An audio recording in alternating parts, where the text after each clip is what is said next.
아멘. 예, 오늘 오후 예배는 성령과 평강의 언약이라는 제목으로 은혜를 좀 나누었으면 합니다. 오늘 이 말씀은 여러분 우리가 잘 생각해보고 이제 여러분들이 이제 앞으로 교회의 어떤 핵심적인 멤버잖아요. 그리고 하나님께서도 우리를 어떻게 하실지 잘 모르잖아요. 여러분은 뭐 교회가 이러니까 뭐 그냥 우리 이렇게 그냥 교회 지내겠다 이렇게 생각할지 모르지만 저는 생각이 좀 틀립니다. 틀린 것은 제가 무슨 욕심이 있거나 야망이 있는 사람이라서 그런 게 아니라 이렇게 또 이렇게 지나면서 하나님의 은혜를 다시 한번 구하다 보니까 또 하나님께서 새로운 그림을 그리시겠구나 하는 생각이 좀 듭니다. 예전에 저런 일이 좀 있었습니다. 제가 폴로 신학교에 있을 때 아르헨티나에 우리로 말하면 조영기 목사님 좀 되는 분이 강의를 오셨어요. 근데 이제 그분이 강의를 오셨는데 이제 아르헨티나 맞지 싶습니다. 제가 정말 기억은 잘 안 나는데 이름도 제가 좀 찾아봐야 되는데 그 찾아보길 볼 형편이 안 돼서 지금 교재도 여기 없고 이래서 이제 그분이 이제 그 학생들 기도를 해주는 거예요. 기도를 해주면서 이제 얘기를 막 해주는 그 중에 하나가 이제 이런 얘기를 하더라고요. 저를 딱 이렇게 앉아서 기도해주면서 사도 바울이 다소에서 나서 예루살렘에서 자라고 뭐 이렇게 사도 바울 얘기를 하더라고요. 사도 바울 얘기를 하면서 다소에서 자라고 그 다음에 사도 바울의 어떤 그런 모든 되는 것이 하나님의 뜻 가운데 된 것이고 당신도 그렇습니다. 이렇게 얘기하는 거예요. 그러니까 사도 바울을 이제 다소에서 나가지고 또 예루살렘에서 자라고 뭐 이렇게 했던 그 모든 것들이 하나님의 그 섭리 가운데서 됐다는 뜻이잖아요. 당신도 하나님의 섭리 가운데 그렇게 됐다는 거잖아요. 그러니까 저보고 그런 얘기를 하는 거잖아요. 저 이해가 좀 안 갔어요. 그거는 이제 뭐 이해가 잘 안 갔지만 지금도 사실은 뭐 계속 좀 그렇지만 어쨌든 그렇게 예언을 해주고 다음에 한 가지가 뭐냐면 제가 기억나는 것은 당신의 사역에는 no limit 그러니까 제한이 없습니다. 한계가 없습니다. 그 다음에 no border 그러니까 국경이 없습니다. 그러니까 제한도 없고 한계도 없고 국경이 없다는 거예요. 당신이 앞으로 해야 될 사역은 그렇다는 거예요. 근데 제가 지금까지 사역을 보면 어떻습니까? 모든 게 제한 덩어리죠, 뭐. 한계 안에 갇히고, 뭐, 제한 안에 갇히고. 그래서 도대체 언제 그런 일이 있을까 하고 기대하고 있습니다. 하나님은 하시고자 하면, 하시고라고 하면, 그리고 또 종들에게 말하였으면 그대로 하십니다. 그러니까 그게 언제 어떻게 될지 모르지만 우리가 생각하는 것처럼 뭐 그냥 뭐 이렇게 막 해주면 그냥 그런 것들을 뭐 하든지 말든지 뭐 아이고 봐라 막 역시 지켜보고 있으니까 그렇지 않네 이렇게 생각할지 모르지만 저는 그렇게 생각하지 않습니다. 하나님께서 하실 일이고 또 개인적으로도 그런 어떤 은혜를 주셨기 때문에 우리가 하나님을 잘 섬기고 쫓아갈 것이 필요합니다. 그러니까 하나님의 종들에게는 큰 일을 맡기고 가면 그런 거 중요한 게 아니고 이 사람이 타락할 건가 변질하지 않을 건가 이런 게 중요해요. 교회 좀 크고 그러면 뭐 갑자기 사람 변질하고 조금 뭐랄까 행편이 좀 좋아지면 갑자기 사람이 이렇게 좀 삐딱해지고 뭐 그렇게 돼버리면 여러분 그런 사람을 어떻게 쓰겠어요? 그것도 하나님의 입장에서 볼 때는 그렇잖아요. 그러니까 있든지 없든지 뭐 그다음에 주의가 높아지든지 없든지 아니면 여유가 있든지 없든지 하나님께서는 늘 주님 앞에서 바로 살아가는 그런 사람이 필요한데 그 사람이 누구였냐? 레위였단 말입니다. 레위. 하나님께서 레위 자손을 그렇게 그 하나님의 그 전에서 중요한 어떤 제사장의 직분을 맡기고 살 때는 레위가 그런 사람이었기 때문에 그래요. 그러니까 이 사람에게는 하나님께서 다윗에게 언약을 주신 것처럼 다윗에게는 소금 언약을 주시잖아요. 그것처럼 레위에게는 평강과 생명과 평강의 언약을 줬단 말이에요. 그냥 준 게 아니란 말입니다. 그러니까 사람이 변질되냐고 이렇게 공의롭고 뭔가 이렇게 하는 사람이니까 그렇게 줬다는 거예요. 그럼 여러분 우리가 하나님의 사람으로서 이 종말의 시간을 살아가면서 그것도 말입니다. 큰 교회에 있다가 갑자기 다 튀어나와가지고 개척을 할 때는 이 교회 이 공동체에 있는 게 맞나 안 맞나 그런 여러 가지 어떤 그 마음의 어떤 그런 그부터 시작해서 여러 가지 어떤 그런 것 가운데 이제 어쨌든 지금까지 우리가 4년 가까이 이렇게 왔잖아요. 그럼 지금 이렇게 이렇게 뭐 견뎌내고 또 같이 움직였던 사람들 중에도 어떤 사람들은 좀 다른 데로 가버리고 막 그렇게 뭐 했던 사람들 중에도 우리는 그런 남아 있잖아요. 남아 있는 것이 여러분 어떤 사람들의 생각에는 아이고 저기 남아가지고 뭐 어떻게 하려고 그러나 이렇게 생각할지 모르지만 저는 그렇게 생각하지 않거든요. 아, 이게 진짜구나. 그 사람들이 알명이구나. 저 이렇게 생각합니다. 솔직히 말하면. 그 뭐 나간 사람은 그럼 쭉쟁이다. 뭐 이런 말을 하려고 하는 것이 아니고 아 지금 이렇게 있는 사람들이 그래도 알맹이구나. 그리고 하나님께서 목표로 하시고 하려고 하는 그 일꾼들을 아직도 여전히 요 사람들을 남겨놓으셨구나. 이렇게 생각하지. 기존에 있던 교회가 그립고 기존에 있던 교회의 생각 사역이나 이런 것들이 뭐라고 할까 그런 것들이 좋아 보여가지고 지금 이 교회가 하고 지금 교회가 겪고 있는 여러 가지 문제들이 하찮게 보이는 사람에게는 사실은 이 교회는 희망이 없죠. 소망이 없어 보이고. 그러나 그게 그렇지 않고 우리가 그럼에도 불구하고 우리도 레위 같은 그런 좀 굳건한 마음, 언제나 변하지 않는 그런 어떤 그 심리들이 필요하단 말이에요. 그런 사람들이 진짜 일꾼이고 그런 사람들이 진짜 알곡이죠. 하나님의 사람들이 그런 사람이 되어야 된다는 겁니다. 그런 사람들이 당연히 하나님의 일을 감당하고 또한 저는 특별히 또 이 종말의 시간에 일할 사람들이 그런 사람이 돼야지 어떤 껍데기, 양 이런 것들에 치우치고 명예 이런 것에 치우쳐가지고 왔다 갔다 하는 사람은 자격이 없다고 생각합니다. 그건 제가 생각이 아니고 그것은 성경이 우리에게 말하고 있는 게 아닌가 생각합니다. 말라기의 말씀에서 이 변질된 제사장에 대해서 지금 주님께서 꾸중하는 이야기들을 잘 들어보면 그 결국은 또 우리에게도 하는 말씀이기도 하겠지만 이게 지금 우리가 어떤 마음을 가지고 하나님의 일을 해야 되는구나 하는 생각을 우리에게 가르쳐 준단 말이에요. 그 말씀이 오늘 우리가 좀 잘 듣고 오늘 이 종말의 시간에 하나님의 종으로서 혹은 하나님의 재직으로서 이 교회를 섬기고 앞으로 어떻게 할 건가. 이 교회가 지금은 작고 이렇게 하지만 혹시 또 커지고 또 부흥하게 되고 수많은 사람들이 들어오게 되면 정말 그걸 어떻게 해야 되나. 그런 것들을 생각하면서 그때도 내가 변하지 않는 사람으로 살아야지 하는 그런 어떤 결심을 좀 하는 그런 시간이 되었으면 좋겠다는 것입니다.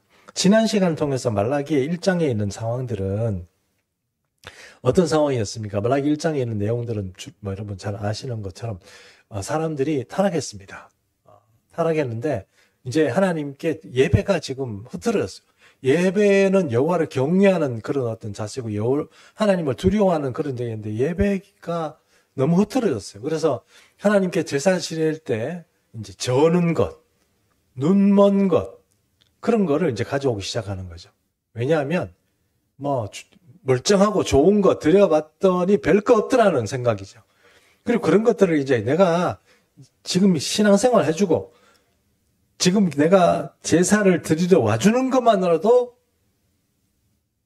나는 칭찬받아야 되고 너희는 나한테 고마워야 돼. 이런 생각을 하고 사람들이 이제 움직이기 시작하는 거예요. 그러니까 억지로 사람들 교회에 오라고 붙들고 땡기고 밀고 이렇게 해가지고 그 사람을 붙잡아 오던 우리 시대처럼 지금 이 사람들도 마찬가지인 거예요. 그렇게 해서 지금 사람들을 붙잡고 있는데 그 사람들이 이렇게 저는 거, 눈 머는 거 이렇게 가져오면 제사장들 뭐라고 해야 되잖아요. 그런 식으로 하면 안 됩니다. 하나님께 드리는 건데 눈 먼 걸 어떻게 가져와요? 눈 짜부러지고 다리 절고 이런 거를 가져가서 하나님께 드리고 또 뭡니까? 지금 예를 들어서 지금 오늘 예를 들 사람이 오늘 오예배 때 안 나와서 드릴 말씀이 없습니다. 저를 양으로 생각하고 경민종 양이 좋겠어요? 아니면 저 같은 양이 좋겠어요? 경민종 양이 좋지 않겠어요? 토실토실 살도 많고 그렇잖아요. 저 같은 양은 어때요? 하나님께 드리면 안 됩니다. 다리도 절고요. 이해가시죠? 근데 사람들은 토실토실 이런 것들을 내가 쓰고 돈이 되니까 남겨놓고 절고 눈 멀고 이런 것들을 하나님께 드리는 거예요. 빈약하고 병들고 이런 것들을 하나님께 드리는 거예요. 그리고 제사장의 입장에서는 어떻습니까? 제사장들은 그것을 이제 제사를 지내는 데 가져오면 그걸 딱 보니까 어떤 생각이 드냐면 그것도 안 가져오면 어떻게 돼요? 굶어야죠, 뭐. 그렇잖아요. 그죠? 그래서 제사장들은 어떻게 합니까? 아유, 그래요. 빨리 가져와라. 이러면서 제사장들 눈 감는 거죠. 눈 감고 그런 것들을 이제 받아 주는 겁니다. 그래가지고 이제 제사를 지내고 그러니까 하나님께서 제사장인 이 레위 자손들을 향하여서 이제 지금 꾸중을 하시는 게 이제 2장의 이야기입니다. 2장의 이야기입니다. 자, 그럼 2장의 이야기를 좀 보는데 2장의 3절 한번 보겠습니다. 2장 3절. 보라, 내가 너희 자손을 꾸짖을 것이요. 똥, 곧 너희 절기에 희생의 똥을 너희 얼굴에 바를 것이라. 너희가 그것과 함께 제하여 버림을 당하리라 했습니다. 여러분, 그 짐승을 잡으면 똥이 나오잖아요. 그렇죠? 그 똥을 이렇게 밖에 버려야 되잖아요. 진 밖에 버리거든요. 근데 어떻게 합니까? 그 진 밖에 버리는데 그 똥을 누구에게 발라요? 제사장 얼굴에 발라버린다는 거예요. 그 얘기는 발라가지고 제하해 버린다는 뜻입니다. 그러니까 결국은 하나님께서 그들을 버려버린다, 아니면 또 부끄럽게 만든다, 뭐 이런 뜻으로 우리가 이해할 수 있습니다. 하나님께서 얼마나 화가 나시면 제사장들을 그렇게 하시겠냐 하는 것입니다. 4절. 만군의 여호와가 이르노라, 내가 이 명령을 너희에게 내린 것은 레위와 세운 나의 언약이 항상 있게 하려 함인 줄을 너희가 알미라 했습니다. 이런 제사장의 역할들을 감당하고 이런 것들이 이제 항상 하나님께서 제사장들, 레위 자손들에게만 허락한 것이고, 그것이 하나님의 어떤 그런 은혜 가운데서 그들을 섬길 수 있는 그런 어떤 자격을 주셨다 하는 것이면, 그것은 내가 이 언약을 맺은 것, 이 언약을 맺어서 이 언약을 지키고 살아가는 이 모든 것, 그런 자격들을 이 레위 자손들에게 줬다 하는 것입니다. 생각해 보면 이제 창세기의 말씀부터 시작해서 우리가 레위 자손의 한 일들을 생각해 보면, 여러분 잘 아시는 것처럼 레위 자손이 어떤 사람들이냐 하는 것이 창세기에 나와 있거든요. 창세기에 우리가 다 지금 제가 본문을 잘 준비했습니다만 읽지는 말고 오후 예배니까 간단하게 제가 스토리텔링으로 잠깐 이렇게 설명해 보겠습니다. 디나 강간 사건이 아시죠? 야곱이 12아들과 또 딸 디나를 데리고 귀국을 했는데 세겜에 살았습니다. 그 세겜에 이제 세겜 주변에 살았는데, 이 딸이 이제 자기 친구 만나러 이제 들어갔는데, 그 친구 만나러 들어갔는데 세겜에 들어갔는데 세겜의 아들, 이름이 잘 기억이 안 나네요. 세겜의 아들이 그 딸 디나를 보고 나서 너무 예쁘고 그러니까 좋은 거예요. 그래가지고 강간을 했습니다. 강간을 해가지고 자기 집에 넣어놓고 가다 놓은 거죠. 가다 놓고 우리 딸을 나한테 우리 서로 이렇게 교제하고, 딸도 좀 우리한테 아들에게 좀 달라. 우리 이제 서로 이제 우리 것도 주고 너 것도 주고 받고 이렇게 살자. 이렇게 된 거죠. 근데 야곱이 가만히 있습니다. 왜냐하면 아들들이 밖에 나가 있기 때문에 그렇다, 이렇게 지금 성경은 표현하고 있는데, 야곱은 이거 앞으로 어떻게 처리할까 고민을 많이 했던 것 같아요. 왜냐하면 야곱은 지금 떠내기잖아요. 그러니까 떠내기니까 세겜이 화가 나가지고 뭐 전쟁이라도 붙으면 지금 여기 살 수도 없고, 그런 목숨도 어떻게 될지 모르는 그런 어떤 상황이에요. 그리고 있는데 이 레위하고 시몬입니다. 이 사람들은 용감한 거죠. 또 여러분 이런 게 있습니다. 그냥 이렇게 얘기하기는 좀 곤란하지만, 여러분 부인이 4명이나 있잖아요. 레아가 있고 라헬이 있고 이 두 시종이 있잖아요.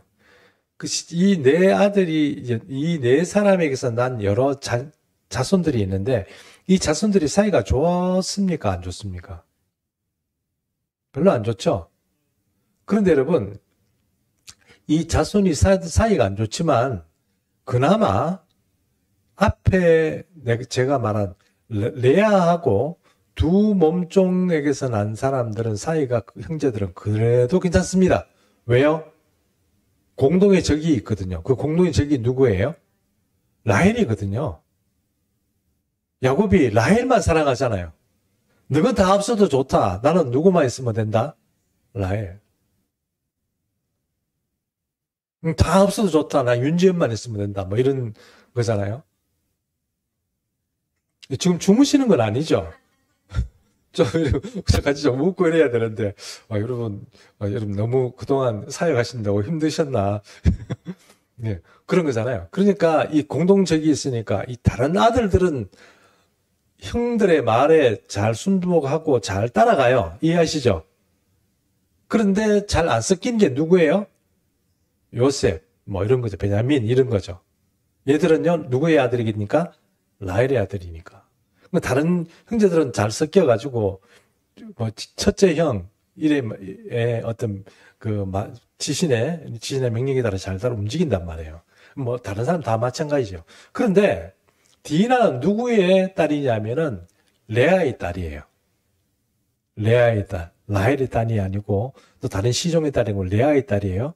이 레아의 아들들이 누구냐면은 이제 첫 번째부터 시작해서 또 이 시므온, 레위, 유다 뭐 이런 적이거든요. 유다는 뭐 때문에 그런지 모르냐. 이번 일이 안 났었지만 시므온과 레위가 열받았어요. 아버지 어떻게 우리 딸이 그렇게 했는데도 가만 있습니까? 이렇게 된 거죠.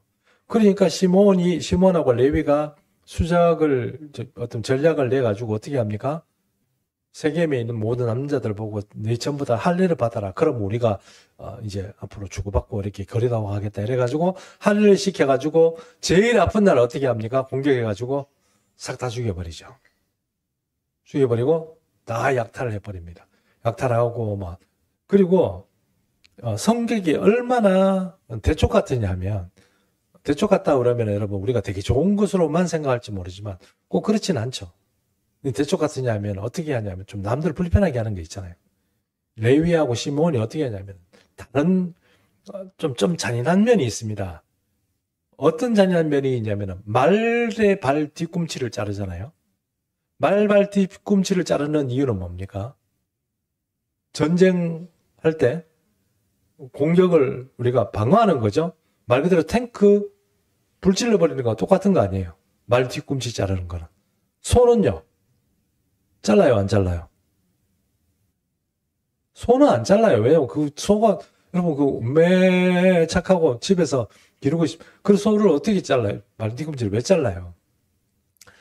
뭐, 누가 됐든지 간에 소가 뭐 방황하다가 누구 손에 걸리든지, 소는 그래도 유익이 되는 짐승이잖아요. 근데 일도 시킬 수 있고, 그렇잖아요. 근데 그런 소의 발 뒤꿈치 잡는 거는 뭐예요? 잔인한 거죠. 잔인한 거예요. 그 시므온과 레위가 그렇게까지 했단 말이에요. 그러니까 아주 잔인하고 그렇게 이제 보복을 했단 말입니다. 그러니까 이제 야곱이 어떻게 그럴 수 있냐 이렇게 얘기하니까 시므온과 레위가 뭐라고 얘기합니까? 그럼 아버지 딸이 지금 강간당했는데도 그걸 가만두고 봐야 된단 말이에요. 이렇게 하는 거예요. 그러니까 지금 레아의 그 계통에 있던 사람들만 나서서 지금 그렇게 일을 벌이고 물론 나중에는 다 나서가지고 지금 뭐 약탈을 하지만 처음에 그 전쟁을 이렇게 해서 다른 사람 다 겁나가 못했을 텐데 레위하고 시몬은 겁이 없는 거예요. 해버리는 거예요. 자, 그러니까 이 창세기 50장 49장입니까? 공에 보면 이 야곱이 시므온하고 레위를 한꺼번에 묶어가지고 저주를 해버립니다. 그렇죠? 저주를 해버립니다. 그래 지금 아버지 야곱에게서 그렇게 저주를 받았으니 이 레위가 얼마나 좀 피곤한 인간이다 이런 좀 느낌이 들지 못해 그렇다는 거예요. 그런데 이 레위 사람이 이제 출애굽할 때 보면 여러분 모세 두 돌판에 십계명을 받아올 때 좀 늦게 내려오니까 사람들이 금송아지를 만들었잖아요. 금송아지 만들어가지고 막 이렇게 막 잔치하고 있을 때 모세가 내려오다가 그 돌판을 던져가 깨버리잖아요. 깨버리고 이제 금송아지를 부숴가지고 가루로 만들어가지고 물에 뿌려버립니다. 그런데 물에 뿌려버리고 그렇게 하고 나니까 여러분 그 일들이 모세가 하나님 앞에 갔다 왔음에도 불구하고 이스라엘 백성들이 어떻게 하냐면은 쿠데타를 일으켰어요. 그러니까 모세를 돌을 쳐서 죽이겠다 이런 각오로 사람들이 다 모인 거예요. 회중이 다 회합을 한 거예요. 다 모여가지고 지금 죽일 정도로 지금 안 흩어지고 이제 지금 우리가 돈 내 가지고 만든 우상을 네가 함부로 부쉈다. 그러니까 뭐 당신이 우리 지도자다 막 이런 게 그런 개념은 다 없어 던져버리고 내가 이거 전부 이거 뭐 원수를 갚아야 되겠다. 이런 심정으로 지금 이스라엘 백성들이 지금 진을 치고 앞에 서 있는 거거든요. 돌 던지겠다 이러니까 그때 이제 모세가 그 이스라엘 백성들을 향해서 이렇게 얘기합니다. 누구든지 하나님의 편에 서고 싶은 사람, 그 사람들은 나에게로 나오라 그랬습니다. 하나님 편에 나오. 그럼 지금 그 사람들은 어떤 사람입니까? 모세도 때려 죽이고 우리가 이 40일 전에 봤던 하나님의 뭐 음성이나 번개나 그런 어떤 두려운 그런 존재를 신으로 모시고 살겠다는 것도 던져버리고 우리는 애굽으로 돌아가서 우리 지도자라는 다른 사람을 세워가지고 하겠다 이 얘기거든요. 쿠데타라고 표현을 해도 전혀 이상한 얘기가 아닙니다. 쿠데타의 인물이 누구라고 얘기할 수는 없지만 그런 지금 상황이거든요. 그때 앞으로 누구든지 하나님 이름으로 하는 사람 나와라 이렇게 얘기합니다. 그러자 그때 누가 나왔냐면 레위 사람들이 나와요. 레위 지파 사람들이. 그러니까 모세가 레위 지파 사람들이 얘기하죠. 칼을 차고 이제부터 사정 봐주지 말고 이 사람들이 흩어질 때까지 쳐라. 그래서 레위 사람들이 어떻게 합니까? 칼을 들고 안 가면 죽인다 이렇게 해도 사람들이 버티고 있겠죠. 맞죠? 뭐 쿠데타 일으키는 사람들 그냥 뭐 있겠습니까? 그걸 칼로 칩니다. 사람들 얼마 쳐요? 3,000명이 그 자리에서 죽습니다. 그리고 그 소요가 가라앉아요. 그리고 정신을 차리고 그 다음날 전체 백성이 회개하기 시작합니다. 자, 그런 일들이 벌어집니다. 어쨌든 그런 일들이 벌어지고 나서 모세가 레위 지파를 평가합니다. 이게 중요하거든요. 그 평가가 뭐냐면 어디에 나오냐면 신명기에 나와요. 신명기에. 신명기 말씀 우리 한번 같이 제가 한번 읽어보겠습니다. 신명기 말씀.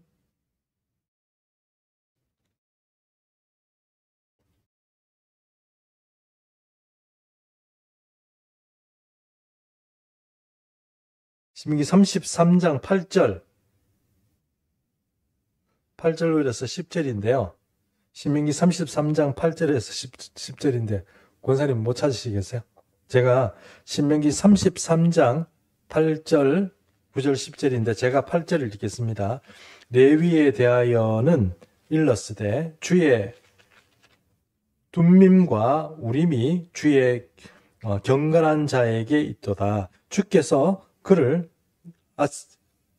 마사에서 시험하시고 무리바 물가에서 그와 다투셨도다. 그는 그의 부모에게 대하여 이르기를 내가 그들을 보지 못하였다 하며 그의 형제들을 인정하지 아니하며 그의 자녀를 알지 아니한 것은 주의 말씀을 준행하고 주의 언약을 지킴으로 말미암음이니라. 자, 주의 법도를 야곱에게 주의 율법을 이스라엘에게 가르치며 주 앞에 분향하고 온전한 번제를 주의 제단 위에 드리리로다. 이렇게 했습니다. 자, 레위, 여러분, 저를 한번 찾아보십시오. 레위 자손이, 모세가, 이 사람들은 하나님께서 믿을 만하고 나도 믿을 만하다. 이렇게 생각하는 게 뭐냐면은, 신명기 33장 9절에 나와 있는 것은, 그는, 부모에게 대하여 이르기를 내가 그들을 보지 못하였다. 내가 부모인데도 내가 부모라는 사실 자체를 불의한 일에 대해서 눈 감아버렸다 이 말입니다. 자녀에 대해서는 어떻게 해요? 자녀에 대해서도 그들의 형제들 그러니까 자기 형제들에 대해서 인정하지 않으니 네 형제 아니다. 나는 당신 형제 아니다. 나를 이렇게 불의한 자 하나님을 거역하는 자는 형제 아니다 이거예요. 우리 자녀들은요. 하나님을 배신하고 그렇다면 너는 자녀는 아니요. 자녀를 알지 못한다. 네 내 새끼 아니다. 이렇게 하는. 그것처럼 그렇게 출애굽 시대에 이 레위 자손들이 모세가 보기에 그리고 하나님의 보시기에 그랬단 말이에요. 그리고 이 사람들에게 말씀을 맡기고 하나님의 제사를 맡긴 거예요. 그게 몇 장? 33장 10절에 나오는 게 하나님께서 그들에게 율법을 가르치는 걸 법도를 야곱에게 주의 율법을 이스라엘에게 가르쳐라. 율법을 가르치고 법도를 가르쳐라. 그리고 분향하는 일을 너희가 해라. 이게 레위 자손입니다. 모세도 그것을 이제 그렇게 평가를 하고. 그러니까 이스라엘 모세가 그냥 레위 자손이 그냥 어떤 하나님의 언약을 얻은 게 아니고 이렇게 해서 하나님께서 레위 자손과 맺은 언약이 생명과 평강의 언약이다. 이것은 절대로 너희는 주의 전에서 생명을 보전하고 거기에서 늘 평강스럽게 살 수 있는 그런 은혜를 준다. 누구도 너희 이 하는 직분을 대체할 수 없다. 그것이 하나님의 법도인 거예요. 그거를 레위 자손에게 하나님께서 주셨다는 거예요. 그렇게 했는데 오늘 말라기 말씀 이제 다 돼갑니다. 여러분 지금 차리시고 자 2장 5절 같이 읽습니다. 말라기 2장 5절 다 찾아서 시작. 레위와 세운 나의 언약은 생명과 평강의 언약이라. 내가 이것을 그에게 준 것은 그로 경외하게 하려 함이라. 그가 나를 경외하고 내 이름을 두려워하였으며. 자, 그렇게 했다는 거죠. 그래서 제가 6절 읽겠습니다. 그의 입에는 진리의 법이 있었고 그의 입술에는 불의함이 없었으며. 거짓말 안 했단 말이에요. 거짓말을 막 갑자기 좀 부끄러운 생각이 좀 드는데 뭐 거짓말 우리 하지 말고 삽시다. 네. 그가 화평과 정직함으로 나와 동행하며 많은 사람을 돌이켜 죄악에서 떠나게 하였다. 누가요? 레위가 그렇게 해야 돼. 그래가지고 레위 자손인데 너희는 지금 어떤 짓을 하고 있느냐? 이제 6절까지 읽었잖아요. 7, 8, 9절을 제가 읽을 텐데 7절을 한번 보겠습니다. 제사장의 입술은 지식을 지켜야 하겠고 사람들은 그의 입에서 율법을 구해야 되어야 할 것이니 제사장은 만군의 여호와의 사자가 됨이라. 제사장 좀 되고 주의 전에서 좀 뭔가 섬기려고 하면 또 우리가 요즘 우리 시대로 말하면 좀 재직이 되어서 뭔가 좀 이렇게 맡아서 하려고 하면 어떻게 해야 된다고요? 뭐 다른 사람과 틀려야지 내가 똑같은 평신도가 되어서는 안 된다는 거예요. 그래 이게 지금 우리가 보면 이제 교회들에서 특별히 현대 교회에서 큰 교회들 보면 재직에 대해서 그냥 그냥 나이가 되고 시간이 되니까 축축축 그냥 이렇게 그런 그런 분들도 많이 있잖아요. 이제 근데 그게 조금 위험한 것 같아요. 이게 지금 우리가 여기서 말하는 것처럼 뭔가 하나님의 일을 맡으면 뭔가 바른 말을 하고 뭔가 율법과 어떤 하나님의 법도에 맞는 어떤 그런 지식을 가지고 그것을 또 가르치고 사람들이 이끌어가고 인도할 수 있는 그런 어떤 캐퍼시티 자체가 돼야 된다는 거죠. 그렇게 되어서 일을 해야 된다는 것입니다. 8절 너희는 옳은 길에서 떠나 많은 사람을 율법에 거스르게 하는 것. 말라기 시대의 제사장들이 그렇게 했다는 거예요. 나 만군의 여호와가 이르노니 너희가 레위의 언약을 어떻게 해요? 깨뜨렸습니다. 하나님이 깨뜨린 게 아니고 이 제사장들이 왜 언약을 깨뜨렸다는 것입니다. 자, 9절 우리 한번 같이 읽습니다. 시작. 너희가 내 집을 지키지 아니하고 율법을 할 때 사람에게 치우치게 하였으므로 나도 너희로 하여금 모든 백성 앞에서 멸시와 천대를 당하게 하였느니라 하시니라. 아멘. 자, 이제 결론입니다. 여러분, 제가 가만히 생각하니까 오늘 우리 10분이 다 시작했잖아요. 왜 이렇게 오늘 내가 별로 할 얘기도 없는데 이렇게 시간이 빨리 갈까 이제 생각해보니 10분 늦게 시작했네요. 자, 어쨌든 한 2분 안에 마치겠습니다. 자, 재직이 되고 하나님의 사람이 되고 어쨌든 하나님의 교회에서 일하는 사람이 되었습니다. 자, 일함이 되었으면 제일 중요한 게 뭘까요? 여기 오늘 힌트가 나옵니다. 뭐 하지 마라 이런 얘기 말고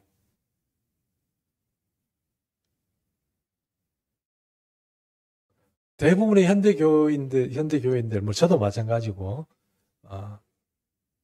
또 모든 이렇게 많은 사람들이 여기에 지금 빠지게 되는데 그게 뭐냐면은 사람에게 치우치는 거예요. 그러니까 크나 작으나 여러분, 하나님 앞에서 쓰임받고 싶으면 사람에게 치우치면 안 돼요. 사람에게 치우친다는 얘기가 이 사람에게 살살 뭐 이렇게 친절하게 대하고, 이 사람에게 살살 친절하게 대하고, 그 사람의 어떤 필요를 달래주고, 사람의 어떤 그런 어떤 행편을 잘 다루는 사람이 되느냐. 그런 이야기가 아니고, 그런 사람들은 당연히 그렇게 해야죠. 좋은 은사고 좋은 일이죠. 근데 하나님의 일을 하는데 사람을 너무 봐주거나, 또 사람에 치우친 목회를 한다거나, 이렇게 되면 안 되는 거죠. 여러분, 지금 우리는 좀 그런 형편이 아닙니다만, 이민교회를 가면요. 이민교회를 가면은 어떤 일이 많이 벌어지냐면, 그리고 미국의 이민교회 같은, 특별히 미국 같은 데 가면, 이 사람이 뭐 사업을 뭐 크게 해요. 그러면 사업을 크게 하면 어떻게 하냐면, 교인들을 한 명 한 명 자기 직원으로 넣어줘요. 예? 미국이 취직하기 힘들잖아요. 돈 벌기가 힘들어요. 그래, 자기 직원을 넣어줘요. 그래가지고 전부 다 뭐, 옛날에 전부 다 자기 교회에다 가면 뭐, 좀, 저보다 먼저 와가지고 전부 나름대로 신앙생활 하는 사람. 그 이제 직원 되고 나니까 이제 어떻게 만만하죠? 예? 이 김집사, 무슨, 김장로, 뭐 이래가지고. 이 사람들 다 후려가지고 나중에 자기가 장로 되려고 그랬잖아요. 그래요, 안 그래요? 그런 일이 많이 벌어집니다. 근데 그렇게 시도하고 돈을 많이 투자했음에도 불구하고 장로 떨어진 인간이 있거든. 그럼 어떻게 해요? 목사님 욕하고 그래가지고 자기 직원들 있는 그런 거 교인들 데리고 교회를 떠나죠. 그래 교회 내분이 벌어지고 그런 일이 벌어지잖아요. 근데 그럴 때라도 어떻게 해요? 우리는 사람에 치우치지 말고 누구를 두려워해야 돼요? 하나님을 두려워해야 돼요. 이게 교회가 문제가 일어나는 적입니다. 사람들이 자꾸 뭔가 이렇게 화합하고 이런 문제에 대해서 뭔가 유도리를 발휘하고 이렇게 해가지고 뭔가 이렇게 조직과 어떤 그런 체계 자체를 이렇게 뭐라고 할까요? 이렇게 잘 이렇게 가는 거를 참 중요해요. 저도 그거 참 중요한 줄 알아요. 그러나 어떤 경우에는 자꾸 인간적인 어떤 그런 일들이 자꾸 벌어질 때 그때는 사실 우리가 선택해야 될 때도 있어요. 그때는 할 수 없습니다. 우리가 사람에 치우치지 말고 하나님께 치우치는 방향으로 선택을 할 수밖에 없어요. 아프지만 어떤 경우는 잘라내야 되는 경우도 있고 또 그런 경우도 있다는 겁니다. 그러나 그럴 때라도 우리가 성급하게 멱살 잡고 서로 뭐 이렇게 해라 저렇게 해라 이렇게 시비를 걸 문제는 아니고 하나님께서 알아서 하시도록 그렇게 겸손하게 기다리시면 하나님께서 다 하셔요. 하나님께서 하신다고. 그러므로 우리는 어떤 생각을 가지고 우리가 어떤 앞으로 일도 마찬가지지만 어떻게 생각해야 되느냐. 하나님 중심이 되고 사람의 이야기를 듣고 그들의 어떤 상처를 보다듬고 그렇게 하는 것도 중요하지만 그렇다고 해서 교회의 중심이 되고 하나님 중심이 되고 말씀 중심이 되는 것에서 떠나서는 안 됩니다. 이제 그게 문제가 되는 겁니다. 사람의 이야기를 자꾸 듣다 보면 우리도 자꾸 그 사람에게 치우치는 경우도 많이 생기거든요. 그걸 주의해야 됩니다. 그거 안 되면 하나님이 쓰기 힘들죠. 그럼 여러분 좀 힘들지 모르지만 이 종말의 시간에 인본주의나 아니면 사람에게 치우치는 그 일에는 우리가 늘 주의를 기울이고 또 늘 기도하면서 분별력을 기르는 것도 참 중요합니다. 그런 우리가 계직이 되었으면 좋겠다 하는 생각을 해봅니다. 오늘 여기까지 하겠습니다. 찬송가 54장 찬양 드리겠습니다.